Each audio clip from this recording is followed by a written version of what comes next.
forever on fire.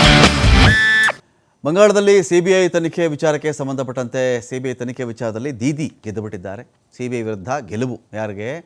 Didi Mamata Banerjee ಅವರಿಗೆ. CBI ಕೊಟ್ಟಿದ್ದ ಸಾಮಾನ್ಯ ಒಪ್ಪಿಗೆಯನ್ನು ರದ್ದುಪಡಿಸಿತ್ತು ಬಂಗಾಳ ಸರ್ಕಾರ.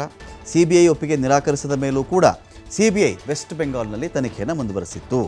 ಸುಪ್ರೀಂ ಕೋರ್ಟ್ನಲ್ಲಿ ಈ ವಿಚಾರಕ್ಕೆ ಸಂಬಂಧಪಟ್ಟಂತೆ ಕ್ವಶನ್ ಮಾಡ್ತಾರೆ. ಏನಿದು ಒಪ್ಪಿಗೆ ನಿರಾಕರಿಸಿದ ಮೇಲೂ ಕೂಡ ನಮ್ಮ ಒಪ್ಪಿಗೆ ಇಲ್ಲ ಸ್ವಾಮಿ, ರಾಜ್ಯ ಸರ್ಕಾರದ ಒಪ್ಪಿಗೆ ಇಲ್ಲದೆ ಇವರು ಹೇಗೆ ಬಂದು ತನಿಖೆ ಮಾಡ್ತಾರೆ ನಮ್ಮ ರಾಜ್ಯದಲ್ಲಿ ಅಂತ ಕ್ವಶನ್ ಮಾಡ್ತಾರೆ ಅವರು. ಈ ಕೇಸಲ್ಲಿ ಏನಾಗುತ್ತೆ, ಸಂವಿಧಾನದ 12ನೇ ವಿಧಿಯ ಅನ್ವಯ ಸಿ ಬಿ ಐ ಸರ್ಕಾರದ ಸಾಧನ ಆಗಿದೆ. ಅವ್ರು ಹೇಳ್ತಾರೆ ನೋಡಿ, ಎಲ್ಲರೂ ಹೇಳೋದೇನು ಅಂದರೆ ಸಿ ಬಿ ಐ ಸ್ವತಂತ್ರ ಸಂಸ್ಥೆ ಸ್ವಾಯತ್ತ ಸಂಸ್ಥೆ ಅಂತ ಮಾತಾಡ್ತಾರೆ ಅದ್ರ ಬಗ್ಗೆ. ಈ 12ನೇ ವಿಧಿ ಪ್ರಕಾರ ಅದನ್ನು ಕೋಟ್ ಮಾಡಿ ಹೇಳ್ತಾ ಇದ್ದಾರೆ. 74 ಪುಟಗಳ ತೀರ್ಪಿದು. ನ್ಯಾಯಮೂರ್ತಿ ಗವಾಯ್ ಅವರು ಹೇಳ್ತಾರೆ ಇಲ್ಲಿ, ನೋ, ಸಿ ಬಿ ಐ ಇದೆಯಲ್ರಪ್ಪ, ಇದು ಸ್ವತಂತ್ರ ಸಂಸ್ಥೆ ಬರಲ್ಲ, ಇದು ಕೇಂದ್ರ ಸರ್ಕಾರದ್ದೇ ಒಂದು ಅಂಗಸಂಸ್ಥೆ, ಇದು ನಾವು ಸ್ವತಂತ್ರ ಅಂತ ಪರಿಗಣಿಸೋಕ್ಕೆ ಬರಲ್ಲ. ಇಲ್ಲಿ ಮಮತಾ ಬ್ಯಾನರ್ಜಿ ಅವರ ಕ್ವಶನ್ ಏನಾಗಿತ್ತು ಅಂದರೆ, ನಮ್ಮ ಒಂದು ಸರ್ಕಾರದ ಅನುಮತಿ ಇಲ್ಲದೆ ಇವ್ರು ಹೇಗೆ ಬರ್ತಾ ಇದ್ದಾರೆ ಅಂತ ಅವ್ರ ಪ್ರಶ್ನೆ.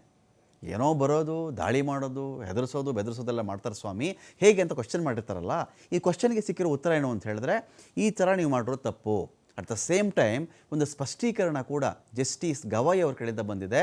ನೋ, ಇದು ಸ್ವತಂತ್ರ ಸ್ವಾಯತ್ತ ಅಂತಲ್ಲ, ಸಂವಿಧಾನದ 12ನೇ ವಿಧಿಯ ಅನ್ವಯ ಸಿ ಬಿ ಐ ಕೂಡ ಸರ್ಕಾರದ್ದೇ ಒಂದು ಟೂಲ್, ಸರ್ಕಾರದ್ದೇ ಒಂದು ಸಾಧನ ಇದು ಅಂತ ಸ್ಪೆಸಿಫಿಕ್ ಆಗಿ ಹೇಳಿದ್ದಾರೆ ಅವರು. ಹಾಗಾಗಿ ಅಷ್ಟರ ಮಟ್ಟಿಗೆ ದೀದಿ ಅವ್ರಿಗೆ ಅಥವಾ ಮಮತಾ ಬ್ಯಾನರ್ಜಿ ಅವರಿಗೆ ಒಂದು ಕಡೆ ಅವ್ರಿಗೊಂದು ರಿಲೀಫ್ ಸಿಕ್ಕಂತ ಆಗ್ತಾ ಇದೆ.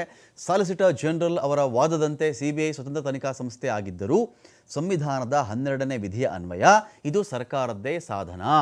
ಸಂವಿಧಾನದ 131ನೇ ವಿಧಿಯಂತೆ ಇದನ್ನು ಭಾರತ ಸರ್ಕಾರದ ಜೊತೆ ನಾವು ಹೋಲಿಸೋಕ್ಕಾಗಲ್ಲ ಅಷ್ಟೇ. ಸರ್ಕಾರದ ಭಾಗ ಅಲ್ಲ ಅಂತ ಅವ್ರು ಹೇಳ್ತಾರೆ. ಆದರೆ 131ನೇ ವಿಧಿ ಅದನ್ನು ನಾವು ಚೆಕ್ ಮಾಡ್ಕೊಂಬಿಟ್ಟಾಗ ಹೋಲಿಸುವಂತಿಲ್ಲ ಅಂತ ಹೇಳ್ತಾರೆ. 12ನೇ ವಿಧಿ ಪ್ರಕಾರ ಸರ್ಕಾರದ್ದೇ ಸಾಧನ ಇದು ಆಗತ್ತೆ ಎನ್ನುವುದು ನಮ್ಮ ಭಾವನೆ, ನಮ್ಮ ಅಭಿಪ್ರಾಯದಂತೆ. ಸಿ ಬಿ ಐ ಎನ್ನುವುದು ಒಂದು ಅಂಗ, ಸಿ ಬಿ ಐ ಎನ್ನುವುದು ಒಂದು ಅಂಗ ಅಂತ ಕೂಡ ತುಂಬ ಸ್ಪೆಸಿಫಿಕ್ ಆಗಿ ಅವರು ಹೇಳಿದ್ದಾರೆ. ಇದನ್ನು ಭಾರತ ಸರ್ಕಾರದ ಅಧೀಕ್ಷಕತ್ವದಲ್ಲಿ DSPE ಕಾಯ್ದೆ ಅಡಿಯಲ್ಲಿ ಶಾಸನಾತ್ಮಕ ಸ್ಕೀಮ್ ಆಗಿ ಸ್ಥಾಪಿಸಲಾಗಿದೆ ಅಂತ ಹೇಳಿ ನ್ಯಾಯಮೂರ್ತಿ ಗವಾಯ್ ಅವರು ಹೇಳ್ತಾರೆ. ಅಷ್ಟರ ಮಟ್ಟಿಗೆ ಕೇಂದ್ರದ ವಿರುದ್ಧವಾಗಿ, ಅಂದರೆ ಕೇಂದ್ರದ್ದೇ ಟೂಲ್, ಕೇಂದ್ರದ್ದೇ ಸಾಧನ ಅಂತ ಅನೇಕ ರಾಜ್ಯಗಳು ಹೇಳ್ತಾ ಇರ್ತವೆ. ಸಿ ಬಿ ಐನ ತಮ್ಮ ಅಂಗಸಂಸ್ಥೆ ಥರ ಮಾಡಿಕೊಂಡು ಟೂಲ್ ಮಾಡಿಕೊಂಡು ಹೆದರಿಸ್ತಾರೆ, ಬೆದರಿಸ್ತಾರೆ, ಬೇಕಾದಂಗೆ ಆಡಿಸ್ತಾರೆ ಅಂತ ಯಾವುದೇ ರಾಜ್ಯಗಳು ಒಂದು ವಾದವನ್ನು ಮಾಡ್ತಾರೆ. ಆಗೇನಾಗಿತ್ತು, ಇಲ್ಲ ಸ್ವತಂತ್ರ ಸಂಸ್ಥೆ ರೀ ಅದು, ತನಿಖೆ ಮಾಡುತ್ತೆ ಅಂತ. ಇದ್ರ ಬಗ್ಗೆ ತುಂಬ ಕ್ಲಿಯರ್ ಆಗಿರತಕ್ಕಂಥ ಒಂದು ಸ್ಪಷ್ಟೀಕರಣವನ್ನು ನ್ಯಾಯಮೂರ್ತಿ ಅಥವಾ ಜಸ್ಟಿಸ್ ಗವಾಯ್ ಅವರು ಕೊಟ್ಟಿದ್ದಾರೆ.